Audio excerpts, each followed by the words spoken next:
In June 2025, a Kenyan teacher named Albert Ojwang died in police custody. He had been arrested after allegedly defaming a senior police official on social media. The official account stated that he hit his head against the cell wall. However, medical professionals disagreed. The public, by and large, did not believe the explanation. By the time Albert's death was reported, public anger had already been building for months. His case became a symbol, a tipping point. On June 25, 2025, armored vehicles appeared on the streets of Nairobi. Tear gas was deployed across multiple cities. By the end of that day, at least 16 people had died and over 400 were injured.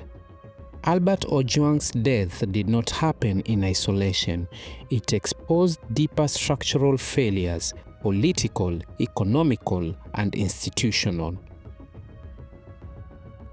The root of the crisis traces back to June 2024, when the Kenyan government introduced a controversial finance bill. The bill proposed sharp tax increases on everyday goods. For many Kenyans already struggling with inflation and the rising cost of living, the proposal triggered immediate backlash. Electricity prices had already risen significantly. Food prices had more than doubled in some areas. In this environment, the bill felt like a final blow. A youth-led protest movement emerged organically online. The hashtag #RejectFinanceBill2024 became a rallying cry, particularly on TikTok. Demonstrations followed. The government responded with force.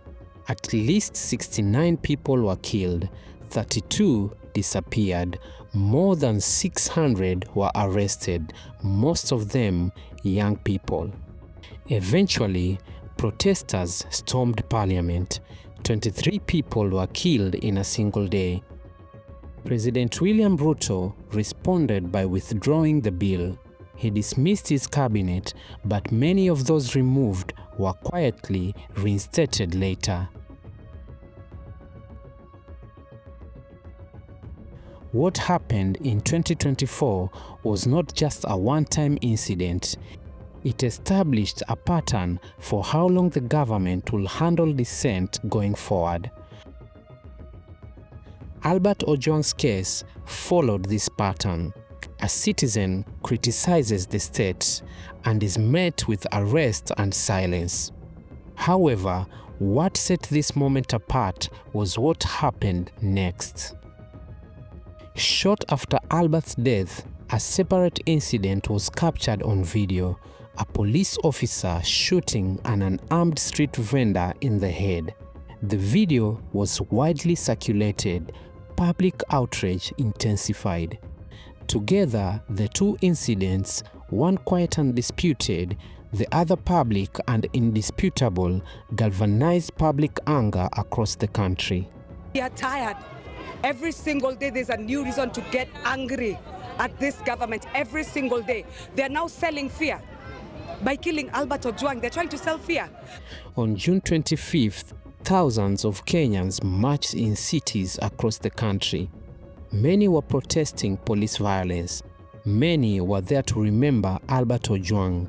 Others came out of long-standing frustration with government inaction. The government deployed riot police, blocked access roads, and attempted to contain the protests. Tear gas was used widely. Public transport was disrupted. Protesters were forced to walk for kilometers to reach city centers. Places offering shelter were tear-gassed. Journalists recorded security forces chasing and cornering demonstrators in narrow alleyways. The escalation happened quickly. Rubber bullets were used, then live rounds. Meanwhile, the government made efforts to suppress coverage. The Communication Authority issued directives to media houses, instructing them to stop broadcasting live footage. When some station refused, state officials raided transmission towers and cut their signals.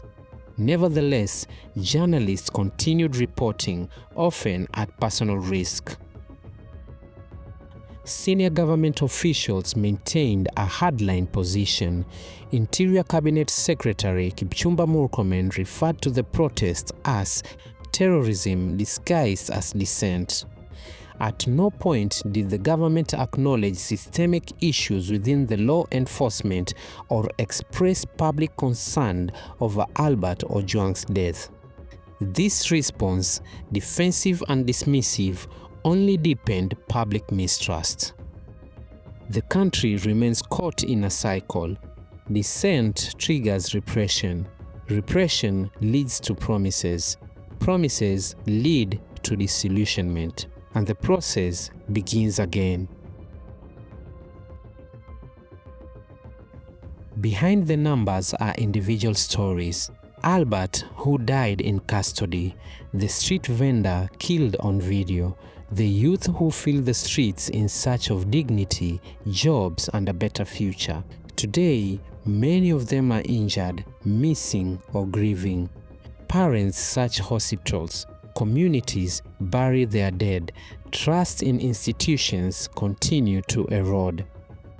These are not isolated cases. They reflect a wider reality for many Kenyans, that speaking out or standing up can come at a great personal risk.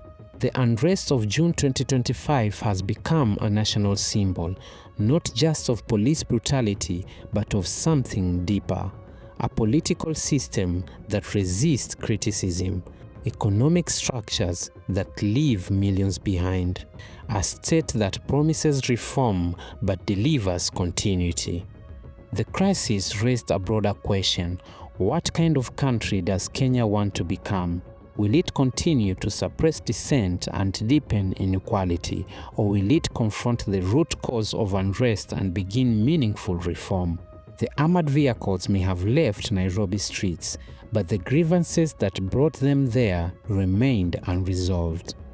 Kenya now faces a pivotal choice: reform and address the structural issues driving unrest, or continue down a path of denial, repression, and instability.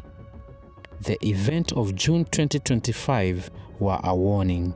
Whether they mark a turning point or just another cycle depends on what comes next.